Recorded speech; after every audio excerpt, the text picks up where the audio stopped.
It really is about time we get back into an episode now, isn't it? So, welcome in, nerds and nerdettes, once again. Fasten your seatbelts. We're going to go a little bit quick here over the next few weeks. In this episode, what I really need to do is get the aircraft fuselage together and get her ready for paint. That means that every hull opening has to be sealed in some way, shape, or form, and the exterior of the fuselage has to be put together. So, what does the aircraft look right now? Well, since I'm painting the nose on the screen, you can probably imagine it doesn't look complete. Also, if you watched the last episode, you've seen it. So, if you haven't done that, go ahead and do it. We really need to get the canopy glass put in, all the other glass put in, and we need to make sure all the openings in the hull are completely sealed.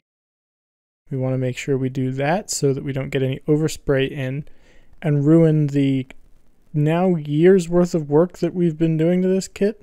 And by we, I mean I, of course. And so, yeah, she really needs to be sealed up just to protect all the inside finish from the colors that we're spraying. Texas Raiders has a lot of red on it. Texas Raiders has a lot of gray on it. The interior of this airplane is green. So, not that there's a whole lot of visibility to the inside of the fuselage, but we really don't want to get that wrong. For the canopy and the other window frames, is it really a canopy? It's not really a canopy. For the windshield, it's probably the better terminology. And the other windows in the aircraft, what I wanted to do was give it a little bit more of an interesting colorization. So I went ahead and did the windows into kind of a zinc chromate primer color, which is that yellow. It'll stand out from the rest of the green once the aircraft's painted. At this point, I haven't seen it yet as a finished product, so just be wary if you're following along and anybody's looking at this and saying, hey, that's a great idea, let me go ahead and do it immediately. Give it a couple episodes, because I'm very curious to see how it comes out. I just think it'll be a little bit more visually appealing. Which brings me to your engineering factoid of the day. What is zinc chromate primer? Well, zinc chromate primer is a corrosion protective primer. So the zinc and the chromate that are in the paint mixture are going to serve as a corrosion barrier and kind of an anodic protection for the rest of the aluminum of the airframe. Believe it or not, aluminum does corrode. It does corrode quite severely in the right circumstances. Like a very moist environment, like flying a B-17 at high altitudes and then down low over the North Sea, especially in areas where we have to, salt any runways to prevent ice buildup, that kind of environment, right? So we use zinc chromate primer in the aviation industry to this day for corrosion protection for the underlying aluminum skins. Factoid over. It's interesting building the Texas Raiders or not really, the HKM version of the Bombardier's position compared to all the way back in like episode 2, I think it was, where we built the Bombardier's position and the Navigator's position for Memphis Belle. It's interesting to see how far apart they are kit-wise from each other. This is relatively near the end that we're going to attach the nose. The nose is an entirely separate structure for this kit versus the Revell kit where it's, fully incorporated.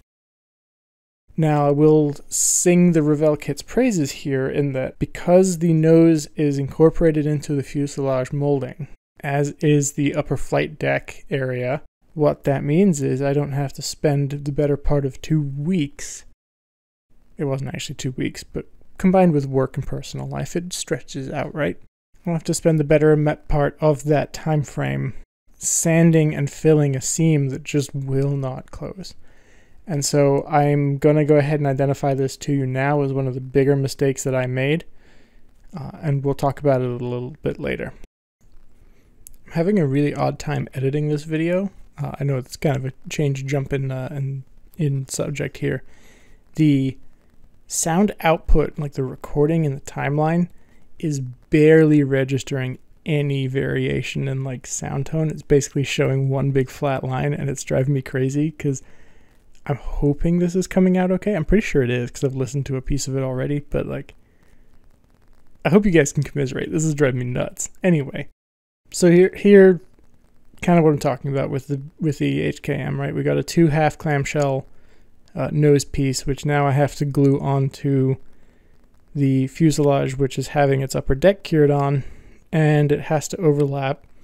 You can see that panel seam running down the side of the upper deck and how wide it is, which is relatively problematic. We're going to show a couple pictures here in just a minute that show how problematic it was. Getting this nose clamshell to fit, though, it was a little bit of a challenge. Did require some finagling. Eventually did get it there, but it was an ugly fit. Now, before we jump to conclusions, the fit I don't believe is a kit issue. I am pretty sure that the genesis of this problem is somewhere between the end of the model bench and the back of my chair. Being that I think as I set the internal section into the fuselage, there's ribs that have to align to the bulkheads. I don't think I quite got the alignment correct on one of those. It's either that or the electrical wiring for some of the internal LEDs is interfering with that kind of mating up and generating that problem. So I think that's entirely a user error. One day I'll build another one of these. I really want to build Ye Old Pub at some point. And when we get back to that point, then, I'll know for sure. I'll take a little bit more time and really kind of work that seam line a little bit better, work that install for the internal crew compartment a little bit better, and just see how it goes. Regardless, I was able to fill it with just some regular Tamiya modeling putty. Top tip here, you can thin Tamiya modeling putty with Tamiya's lacquer thinner. And it makes it considerably easier to work with and less clumpy. And so I did that and just kind of massaged it into the seam lines, and it took me a couple of rounds to build it up. I didn't want to have too ugly of a, I didn't want to just paste a bunch of putty into it and then go have to sand it for a couple of days after the fact. So I just did it kind of gentle and slow and filled the gap in a little bit and came back. As I build up the chin turret, the canvas boots that go over the bags, which is what this is, I wanted to try and capture the canvas texture a little bit. So instead of just thinning and brushing the paint on properly, I'm kind of stippling it onto these parts just to give it a little bit of a rougher surface texture. These areas are canvas, and it looks like there's a little metal strap that runs down the center, so that'll get added a little bit later. I don't think it's shown on camera, if I remember correctly. Yeah, just trying to mimic that texture, make it look a little bit better from the outside. Realistically, it became kind of an issue when I was painting the chin turret, because I did paint the chin turret installed onto the fuselage, and that generated an issue with masking it. I did use some micro mask, and that was more or less able to cover it, but it did peel a little bit of it back up. So I'm going to have to go back and touch it up now at some point here in the next couple of days from where the model currently sits. Here, be careful to get the guns to the same rough position. They're going to have to go in to the same alignment with the with how the canvas boots sit. So just be aware that that is something you need to pay attention to. While I'm on the subject of gun turrets and just guns in general on this airplane, the way the HKM instructions are, you do pre-install a lot of the guns before assembly. I will caution you right now, be extraordinarily careful moving the aircraft around, particularly if you're working with a confined space. My bench is probably not quite big enough to handle the B-17 well. I can do it, just not very well. And so, as a result, I snapped off multiple gun barrels, multiple times each, to the point that instead of gluing them back on, I have a little bowl on the side of the bench now that just has the broken off gun turrets, including the Cheyenne turret. I snapped those off almost immediately, which is very frustrating because I then glued them back on and snapped them off again almost immediately. And I have noted about 3 times where I essentially would have snapped them off again had I glued them in. Fitment, I think I covered this during the mods episode. Fitment of the Cheyenne turret is great. I did have to trim the little edge that is part of the HKM molding that sticks aft and goes kind of inside the mold line of the turret piece that normally comes with the kit. It bottomed out on the Cheyenne turret and left a huge panel gap. So just sanding that and trimming it. I'm pretty sure I covered this in the mods episode. Link at the top of the screen. But I believe I covered it, and once you trim it down, it fits just perfectly. There's no issues. I do really like the way the Cheyenne turret looks, especially all painted up. It looks pretty fantastic, honestly. Once I have the horizontal stabilizers, horizontal tailplane, assembled and glued together, and then installed onto the rest of the fuselage, which is very exciting because it's just very cool looking at the plane coming together. And in this shot, you can see that seam line in the upper area of the crew compartment before I went ahead and filled it. So yeah, it's pretty ugly.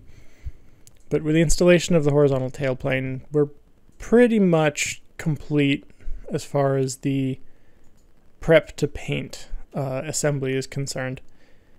Interestingly enough, you can see the disassembled chin turret at the top right of the screen there, which we showed earlier in this video. So not entirely chronologic, but pretty close. However, as we continue to prep for paint, we are going to do a lot of sanding. I'm going to do a lot of sanding, particularly around that ugly seam line, which, because of the amount of detail on the HKM kit, which I very much enjoy and have praised it for multiple times, it requires the restoration of that surface detail. So here on screen, you can see that I'm going one by one with an old airbrush needle, just bringing back the rivets that are on each panel line that has been sanded away. So as you push the needle in, it displaces the plastic and gives you a little raised rivet. I had to be careful with this. Most of the rivet details straight out of the injection mold on this kit are kind of indented. There's not really a whole lot of raised detail for each of the rivets. This aircraft did have kind of small dome-headed rivets used in its assembly. Later aircraft used flush head rivets. One day when I get to the 1-48 B-29, we'll talk about that a little bit further. But there's some beautiful pictures online of some of the surviving B-17s and their rivets, especially on the nose structure around the bombardier's position and the cheek gun positions. Here, want to make sure the model's clean, so I'm just basically hitting it with a nice wet wipe. Being very careful. These wet wipes, I'm just using like the Clorox brand, but you can use IPA or isopropyl alcohol infused wipes. That'd probably be the better choice. Just note that they likely will attack the Tamiya acrylic paints, and so you want to avoid running it over any of those. And for cleaning wise, we're just trying to make sure there's minimal trash in the paint as possible. So that's debris, hair, things like that. One of the lessons learned from painting this kit is not to use tissue paper for plugging the holes. That was a mistake. I am going to have to find like some sponge or something that doesn't produce any lint, because the lint does end up in the paint as trash. And I did have to stop multiple times between layers to just remove some of the built-up trash in the paint. It was easy enough. I have a 7000 grit sanding stick that I just gently rubbed over the surface, and that took most of it off. The primer that I'm using here is Mr. Surfacer 1500 Black. It's my first time using this.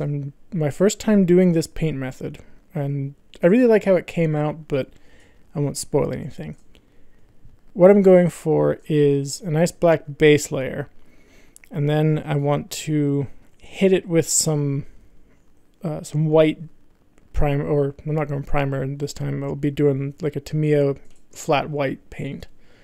I'll put the details on screen like I normally do.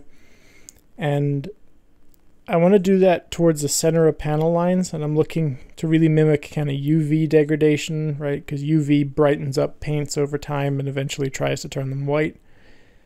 There's that running joke about how the US flag on the moon is now white because it's been exposed directly to the sun's UV with no atmosphere to protect it for 50-ish years. And so, yeah, the same effect we get that here down on planet Earth. The UV does attack our paints, and it does over time start to bleach them and turn them a lot lighter shade. So I'm going for that effect towards the center of the panel lines, and I'm trying to keep it darker around, or sorry, the center of the panels. And I'm trying to keep it darker around the areas in the vicinity of the panel lines, just to try and mimic accumulated dust and dirt and grime that's not yet been washed out. It's kind of tricky with Texas Raiders because being a museum and commemorative aircraft, she was well taken care of, so bathed frequently versus the combat aircraft. Again, Texas Raiders, as we knew her, was not a combat aircraft. She was a PB-1Y, then I believe a fire bomber, and then a museum aircraft or a commemorative aircraft. So not a U.S. Army Air Force bomber, as it were. So moving across the fuselage, kind of just the same thing. We're trying to get an even-ish coat of Mr. Surfacer 1500. You can kind of see that I've got a new paint booth here, and the plane doesn't fit in it. So fortunately I can get another one of these and link them together, but it was a challenge in order to paint the aircraft successfully, and quite a frustrating one at that. Also, for the eagle eye among you, you may have noticed that the aircraft's left-hand downlock brace at the front of the landing gear has indeed separated again and is in need of correction. So, yeah, that was a recurring problem. I think I mentioned that in a previous episode as well.